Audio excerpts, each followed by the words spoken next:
ఏదో చేస్తున్నట్టుగా చేస్తే ఏమవుతుంది, దీనికి పరిష్కారం ఏంది, సరైన పద్ధతిలో నడపగలిగితే మంచిదే.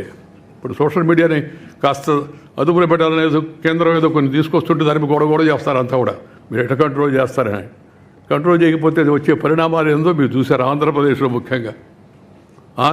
ముఖ్యంగా సోషల్ మీడియాని ఎలా వాడుకున్నారు, వాడుకునేట్టుగా చేశారు. దాని పరిణామాలు ఏమిటి, దాని పరిణామాలు ఇప్పుడు కొంతమంది అనుభవిస్తున్నారు. అదేమంటే మేము అనుకోలేదు, నేను కాదండి, ఆయన ఎవరో ఎక్కడి నుంచో చెప్పాడు, ఆయన చెప్తే నీకు బుద్ధి ఉండబడలే చేయడానికి, సింపుల్.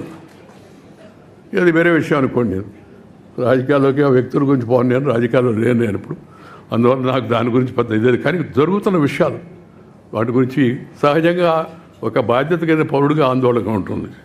అందువలన చరిత్ర అనేది కేవలం చరిత్రకారులు లేకపోతే రచయితలకు మాత్రమే పరిమితం కాకూడదు, అది సమాజంలోని అందరి యొక్క బాధ్యతగా ఉండాలని చెప్పి నేను భావిస్తున్నాను.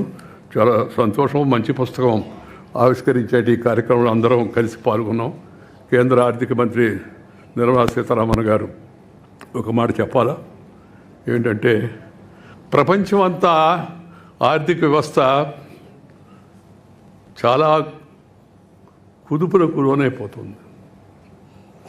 ఎవరికి వాళ్ళు ఎలా ఈ ఆందోళనకర పరిస్థితులు ఎదుర్కొంటామని చెప్పి బాధపడుతున్న తరుణంలో ఎంతో అభివృద్ధి చెందిన దేశాలు కూడా ఆ ఐరోపా దేశాలతో